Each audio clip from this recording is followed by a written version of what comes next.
Every Catholic, every Christian should make it a priority to go to the Holy Land.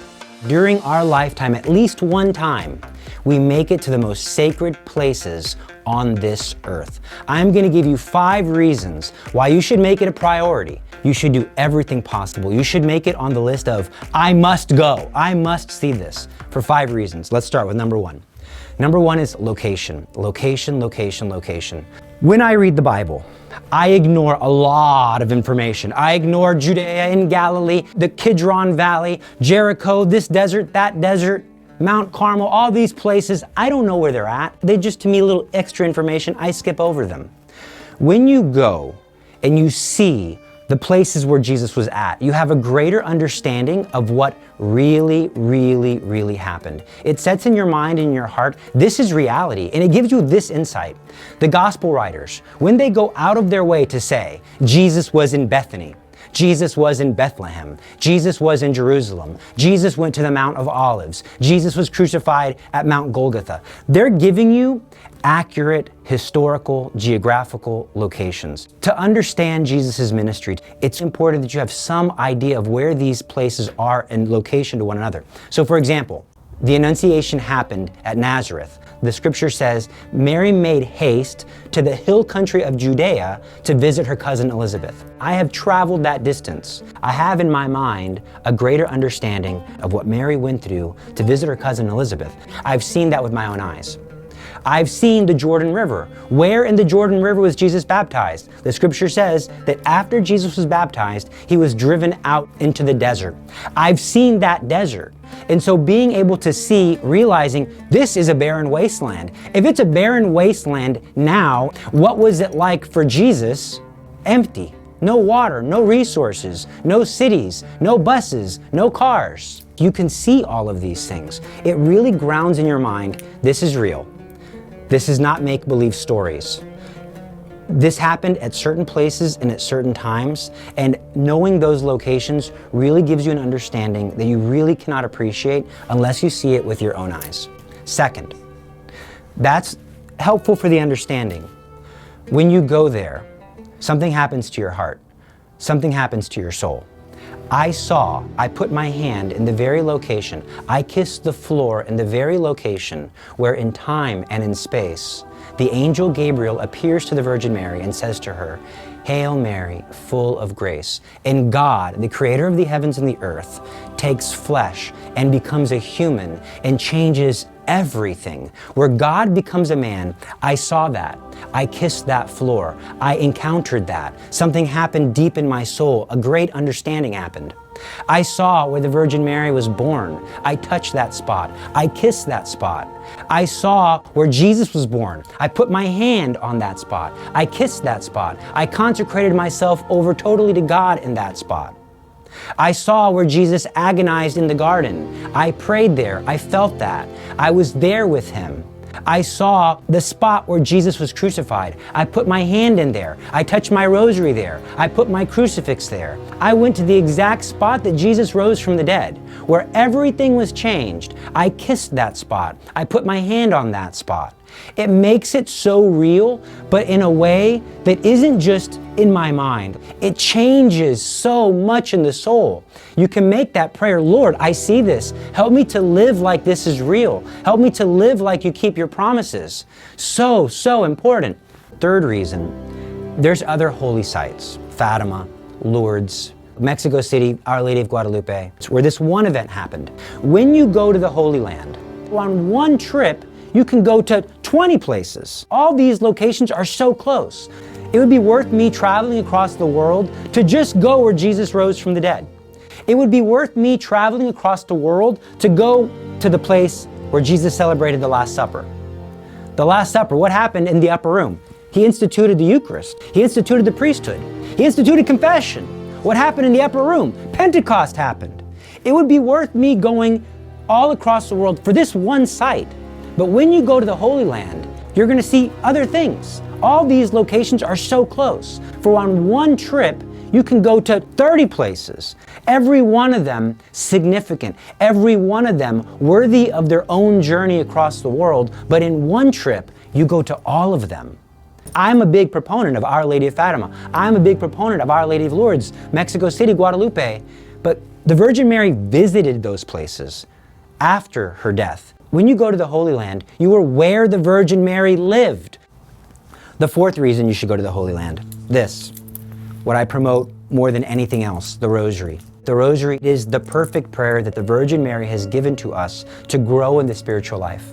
So too, visiting the Holy Land, those who go with a Rosary lifestyle go there and experience more, they experience faster, more secure, in a sweeter way. Let me give you a couple of reasons why. Number one, you go to the Holy Land, you're going to be shocked. You're going to be turning the corner, there's so many people, you only get a couple seconds with some sacred spaces that are just so crowded. If you're praying this while it's happening, you can maintain a sense of recollection. You go to these holy sites, at least from my experience, I went and I wanted to grasp them, I wanted to clutch them. I didn't want that sacred moment to pass. And when I pray this, because I pray this multiple times a day, I relive that experience. I'm renewed in that realness, in that tangible, physical presence that I experienced there. So the Rosary is totally transformed because every mystery of the Rosary practically you can see at the Holy Land. The Assumption of Mary into heaven. I kissed the spot that Mary last touched when she was assumed body and soul into heaven. I remember that. I offered prayers there, and I will never forget that every single time I pray this. So praying this helps to elevate your experience while you're there, and praying this is elevated when you come back. You could say, well, I have Jesus in the Most Holy Eucharist. True, absolutely true. I'll tell you a quick anecdote. I spent a lot of time at the Church of the Nativity, and I was praying there. I spent a lot of time praying there because I stayed in Bethlehem on a pilgrimage I just made. I didn't want to leave. I was very, very sad because I had become accustomed as many times as possible to go and visit the very spot that Jesus was born. And so when I was leaving, I felt so sad, and I was like, Lord, I don't want to leave. And I felt like Our Lady was saying to me, my boy, you're so foolish. This is a holy spot, but when you leave here, I'm still with you. My Son is still with you, really present in the Eucharist. So it can be easy to say, well, I don't really need to go. I have Jesus in the Eucharist. Absolutely, 100%. The living God and true man, really, truly, substantially present in every chapel, in every tabernacle, in every monstrance, guaranteed.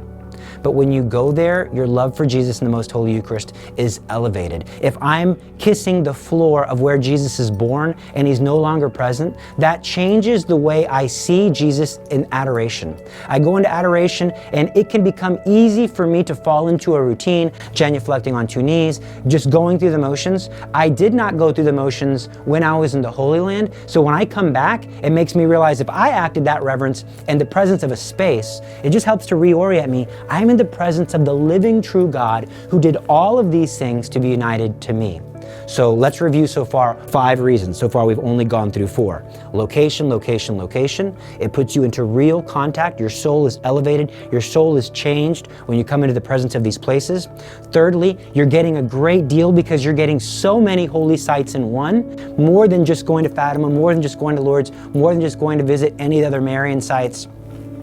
Fourth, it elevates your rosary. Your rosary helps you to see clearly while you're there. And then when you come back, your rosary is forever elevated. And then finally, this is very important. One of the things that shocked me the most at being in the Holy Land was how few Christians were there. Tons of Jews, very devout Jews, going to the Western Wall, honoring their most sacred place. Muslims everywhere. I stayed in Bethlehem, which is in Palestine. Muslims everywhere, very devout Muslims. Christians make up less than 1% of the population in these places. And then how much less is the amount of very devout and faithful Catholics when you put that into perspective, because you have Armenians, you have Coptics, you have Eastern Church. There's so few people there. There's so few vocations there. We need Catholics to go back, make a change in our own lives, share the holiness with other people, and that's going to happen if we make it a priority. Muslims, they have a moral obligation to go to Mecca at least once in their life. Jews, previously, were required to go to Jerusalem 3 times a year. We have the one true living God. We have the one true God who became man, and it's not a priority. It wasn't a priority for me. I was just blessed to be able to go on a trip. And when I was there, I realized, man, we have it all. We have so much. Other people take their nothingness more seriously than I take my everything. I've heard this lie so often, especially from young people. Your faith is just a myth. These are just stories that are made up. No, they're not stories that are made up. They happened in time, in history, in geography. How do we know that these spots are true? I'll give you some pointers real quick. Scripture, the gospel writers, and the writers of the Old Testament as well, are very clear about locations. They're telling you location, location, location, timing of things that happened. Also tradition. It's been handed down. For example, my mother, who is an earthly mother, knows where I was born. She knows the name of the hospital, she knows the time. And she told other people, she told me what hospital I was born at. Do you think that the Virgin Mary remembers the cave that Jesus was born in? Yes, of course. Do you think those who were present at the crucifixion would ever forget the site that the crucifixion happened? And would they not tell other people? Finally, I have archaeology. Other findings, other signs. For example, we know the house of St. Peter.